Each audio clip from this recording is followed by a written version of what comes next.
नमस्कार, तुम्हा सर्वांचं खूप खूप स्वागत आहे. आज मी अत्यंत महत्त्वाचा विषय घेऊन तुमच्या पुढे आलेली आहे. आपण नेहमीच आपल्या शरीराची खूप काळजी घेतो, त्यासाठी व्यायाम करतो, डाएट करतो. पण मनाचं काय? मनासाठी तुम्ही लोक काय करता? आणि त्यासाठीच माइंडफुल काउन्सिलिंगच्या माध्यमातून मी तुमच्या सर्वांसमोर आलेली आहे. जितकी आपली फिजिकल हेल्थ महत्त्वाची आहे, तितकीच आपली मेंटल हेल्थसुद्धा महत्त्वाची आहे. मेंटल हेल्थ म्हणजेच मानसिक आरोग्य आणि काउन्सिलिंग म्हणजेच समुपदेशन. समुपदेशन म्हणजे काय? समुपदेशन कधी केले जावे? कुणासाठी केले जावे? या सगळ्या प्रश्नांची उत्तरं आज मी तुम्हाला देणार आहे.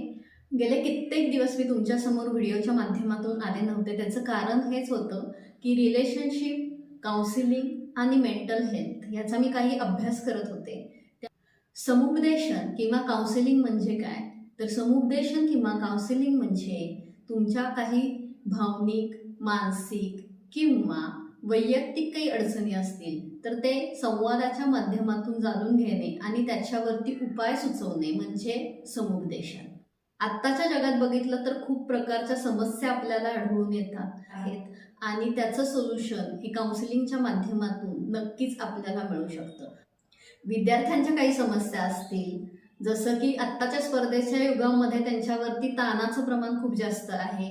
तसेच कौटुंबिक समस्या आहेत, व्यावसायिक जे आहेत त्यांच्यावरती स्ट्रेस जास्त आहे, त्या समस्या आहेत. या सगळ्यांवरती समुपदेशन हा एक उत्तम उपाय असू शकतो. समुपदेशनाच्या बाबतीत काही गैरसमज पण आहेत, जसे की मी काय वेडा आहे का काउन्सिलरकडे जायला? तर वेडा आहे म्हणून नाही, तर तिराईत म्हणून काउन्सिलर हे तुमचं म्हणणं ऐकत असतो आणि त्याच्यावरती सोल्युशन देत असतो, म्हणून तुम्ही काउन्सिलरकडे जाण्याची गरज असते. मला काही गरज नाहीये काउन्सिलरकडे जायची, काय गरज आहे असंही काहींना वाटू शकतं. तर तिराईत म्हणून काउन्सिलर तुमच्या समस्यावरती व्यवस्थित उपाय हा सुचवू शकतो, कुठलंही तुमच्या बाबतीत जज न करता. तसंच तिसरी गोष्ट म्हणजे समुपदेशक माझ्यासाठी निर्णय घेईल का? तर समुपदेशक हे तुमच्यासाठी निर्णय घेत नाहीत, तर ते तुम्हाला मार्गदर्शन करून योग्य ती दिशा दाखवण्याचं काम करत असतात. मग यामध्ये समुपदेशनाचे प्रकार कुठले कुठले आहेत? तर याच्यामध्ये अगदी विद्यार्थ्यांपासून जे टीन एजमध्ये आहेत त्यांच्या काही समस्या असतील की बाबा मोबाईल बघतायत किंवा ऐकत नाहीयेत किंवा कोणाशी बोलत नाहीयेत, त्याचप्रमाणे कौटुंबिक काही समस्या असतील, नवरा बायकोमधल्या काही असतील किंवा इतर काही नात्यांमध्ये काही समस्या असतील, तसेच व्यावसायिक जे आहेत त्यांना आत्ता ताण आहे, त्या संदर्भात काही सोल्युशन मिळू शकेल का? किंवा जसं pre wedding, post wedding photoshoot होतं, तसं प्री वेडिंग आणि पोस्ट वेडिंग काउन्सिलिंग सुद्धा होतं. त्याचप्रमाणे डिवोर्सच्या प्रोसेसमध्ये, डिवोर्स घेण्याच्या आधी, डिवोर्सच्या प्रोसेसमध्ये असताना आणि डिवोर्स घेतल्यानंतर जो काही स्ट्रेस येतो तो मॅनेज करता येऊ शकतो का? तर ऑफकोर्स काउन्सिलिंगच्या माध्यमातून तो सगळा स्ट्रेस जो आहे तो आपण उत्तम प्रकारे रिलीज करू शकतो. हे कुणाकुणाला केलं जाऊ शकतं? तर काउन्सिलिंग हे सगळ्या वयोगटातील व्यक्तींसाठी आहे. अगदी टीन एज पासून 60-70 वर्षाच्या वृद्धापर्यंत सुद्धा सगळ्यांचं काउन्सिलिंग केलं जाऊ शकतो आणि त्यातून सोल्युशन शोधलं जाऊ शकतं.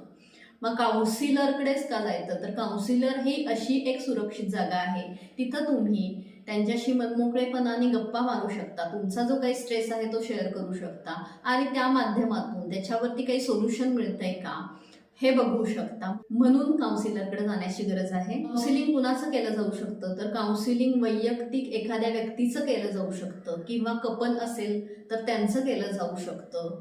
काही वेळेला काही 2-3 जणांचं कुटुंब असेल तर त्या कुटुंबामध्ये स्ट्रेस असतो, तेव्हा त्या सगळ्यांच्या काउन्सिलिंगची गरज असते. काही वेळेला व्यक्तीला काउन्सिलिंगची मला गरज आहे असं स्वतःला कळू शकतं किंवा दुसरी कोणतरी व्यक्ती, जसं की आपला पार्टनर आहे किंवा आपल्या कुटुंबातील कुठलीही व्यक्ती आहे, ज्याला वाटू शकतं की याला काउन्सिलिंगची गरज आहे किंवा हिला काउन्सिलिंगची गरज आहे, अशा व्यक्तीही सदर व्यक्तीला काउन्सिलिंगसाठी घेऊन येऊ शकतात. काउन्सिलिंगमध्ये जी माहिती तुम्ही आम्हाला सांगता ती अत्यंत गोपनीय ठेवली जाते, ते कुठेही डिस्कस केलं जात नाही. हे प्रोफेशनल इथिक्स म्हणून घेतले जातात. काउन्सिलिंग हे कॉन्फिडेन्शियल आहे. तुम्ही इथं आलात की तुम्ही ज्या गोष्टी इथं डिस्कस केलेल्या आहेत त्या या दाराच्या बाहेर सुद्धा जाणार नाहीत, इतकी कॉन्फिडेन्शियालिटी काउन्सिलिंगमध्ये ऑफलाईन आणि ऑनलाईन दोन्ही माध्यमातून काउन्सिलिंग हे केलं जाणार आहे. हे पेड काउन्सिलिंग असणार आहे. काही वेळेला एका सेशनमध्ये सुद्धा काउन्सिलिंग पुरेसं होणार आहे. काही वेळेला 3 ते 4 सेशन हे काउन्सिलिंगसाठी लागू शकतात किंवा त्याहीपेक्षा जास्त लागू शकतात. व्यक्तिपरत्वे ते वेगवेगळं असू शकतं.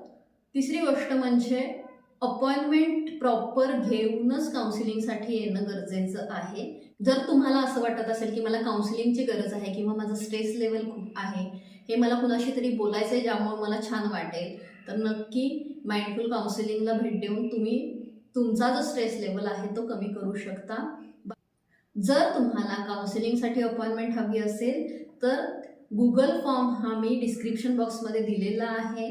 तो फिल करायचा आहे, सबमिट करायचा आहे आणि त्यानंतर तुम्हाला तुमची अपॉइंटमेंट ही दिली जाईल आणि प्रॉपर काउन्सिलिंग हे केलं जाईल. धन्यवाद.